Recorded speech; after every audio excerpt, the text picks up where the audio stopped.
Hello friends, welcome back to my channel. Today I'm going to be talking about Lent. If you have been here since last year, you would know that Lent is my all-time favorite liturgical season. And I was thinking about why is Lent my favorite liturgical season, because I feel like people tend to hate Lent or they really don't like it very much because it's a challenge. You're giving up something and it's difficult. But what I realized is that I love Lent so much because it's practical. Here's a set of time. Here are what your goals are. Here's what we're working towards. Here's what you should do. Let's make it practical, measurable. Did you do it or did you not do it? I'm all about that kind of thing. So I'm going to be talking about what my plans for Lent are, how I'm preparing. I'm going to be sharing this a week before Lent. So if you're watching this today, hopefully it's the day that this comes out. You still have a week before Lent to prepare and think about, how do I want to spend this time leading up to Jesus's death and resurrection on the cross? This is such an important time. It's such a beautiful time, and we can use it to be so helpful to us in our lives, in our spiritual lives, in our relationship with Jesus. All of this is so good.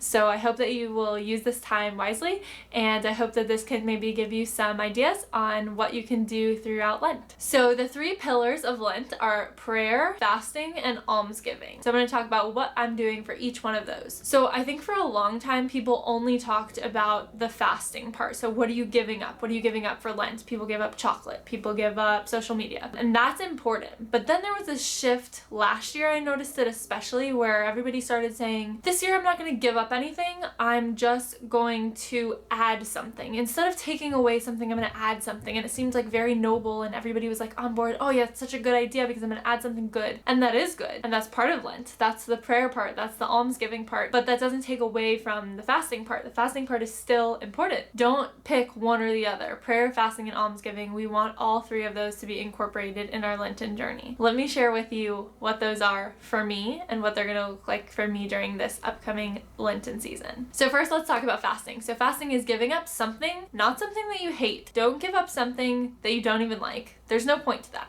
You might as well not give up anything at all. Give up something that you love or that you have some type of attachment to, and that it will be good for you to detach from that thing. So what I'm giving up this year is coffee. And I've never given up coffee in the past because I've never had any kind of dependency on coffee before. But since I got married about 2 years ago, we got a Keurig machine.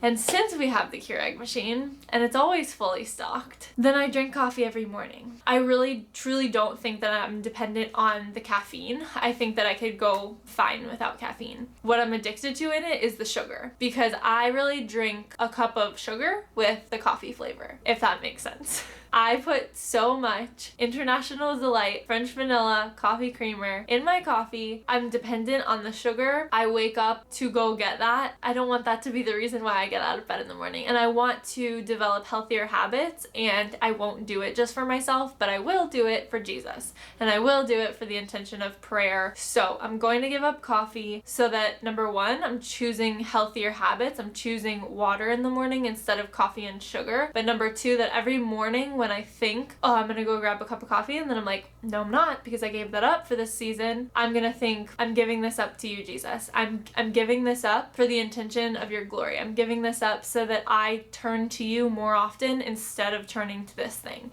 That should be where our mind is at with that whole giving up something fasting situation. Okay, so I'm giving up coffee for Lent. So that's the fasting part. Now let's talk about the prayer part. So I think it's funny and beautiful and humbling because the video that the most people are drawn to that I have shared on YouTube is my prayer routine. And I made this video shortly after AJ and I got married, and this was like probably the height of when my prayer routine was like the most in depth and the most full, and I spent the most time on it. People tell me all the time, like, oh my gosh, what the heck, like my prayer routine is never gonna look like that. And I'm like, me either. That was a season, that was a time in my life. My prayer routine does not look like that anymore. So please don't get the wrong idea that I spend hours praying every day. I like to think that I'm in conversation with Jesus throughout the day, and I do spend a lot of time with him in my heart and in my mind. But if you look at that prayer routine video, just know that that is not what my prayer routine looks like now, and it's okay that that yours doesn't look like that, and it's okay that mine doesn't look like that, but I always want to be striving to grow in relationship with him. What I'm gonna do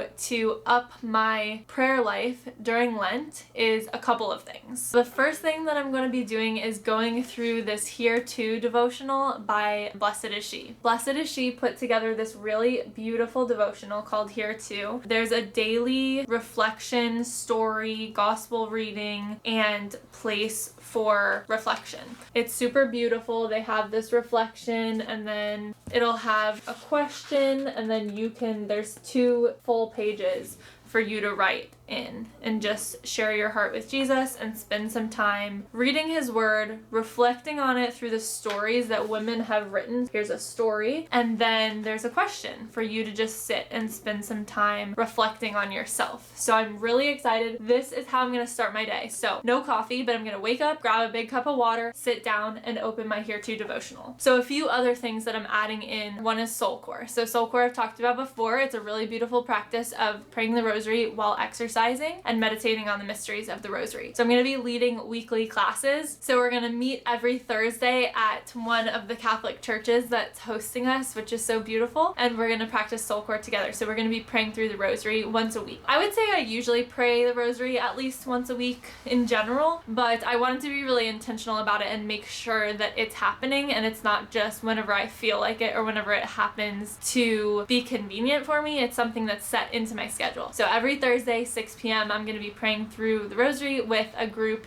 at our church and practicing soul core. So that's going to be a really good addition to my prayer life during Lent this year. And then the third thing that I'm doing that is not necessarily prayer, but there is prayer incorporated into it, and I feel like it has a huge impact on my prayer life, and so I'm lumping it into this category, is that I'm going to be practicing mindfulness every single day. So I need to do a whole nother video on what mindfulness is and how it's transformed my life and how I use it in like all of my clients' therapy sessions and things like this, because it's just such an important practice for everybody. Basically, mindfulness is the non-judgmental awareness of the present moment. So being able to be present in this very moment without judgment, without criticism, without is this good, is this bad, how can I problem solve, how can I get from point A to point B. It's just let me just be here and be aware of what's happening in my life, be aware of the person in front of me, be present to them. With a Catholic viewpoint, it's awareness of God's presence here with us now. So it goes perfectly with this Here To. Here To, the whole idea, sorry I didn't talk about that. Here To is like the idea that God is here too. He's not only in the good, he's not only in the bad. Wherever you are, he's here too. So it's the same idea with mindfulness. He is here in this present moment. He's not here when our prayers get answered the way that we want them to. He is there too. But he's here.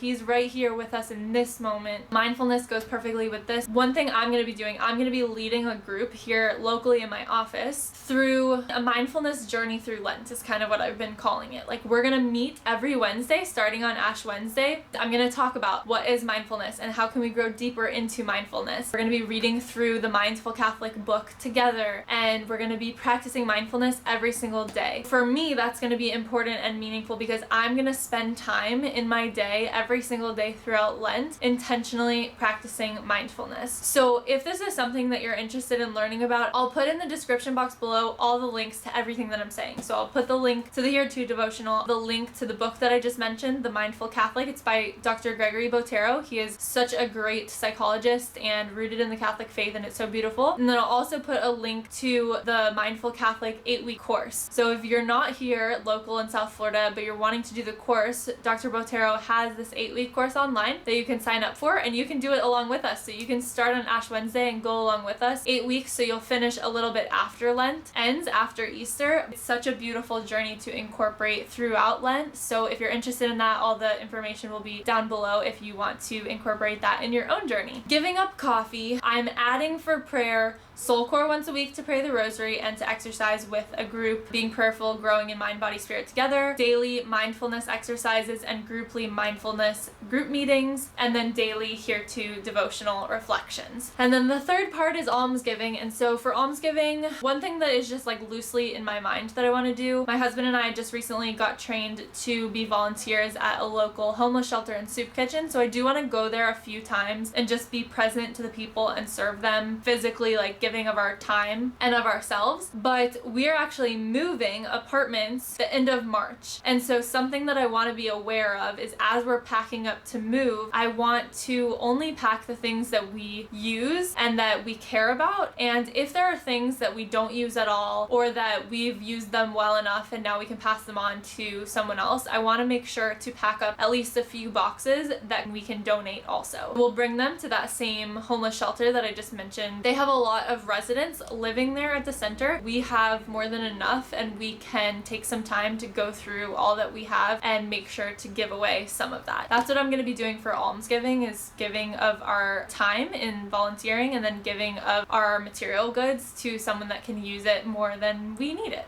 So those are my ideas for Lent. Those are what I'm doing. I would love to know what you're doing. If you could leave a comment down below and let us all know, that would be so awesome. I hope you guys enjoyed this video. I hope it gave you some good ideas. I hope you're getting pumped for Lent. It's such a good opportunity to grow closer to Jesus. Make sure if you like this video to please give it a thumbs up, and don't forget to subscribe. I hope that you have a great liturgical season. I will be praying for you, and I hope that you will pray for me and my family too. Thank you for watching, and I'll see you in my next video. Bye!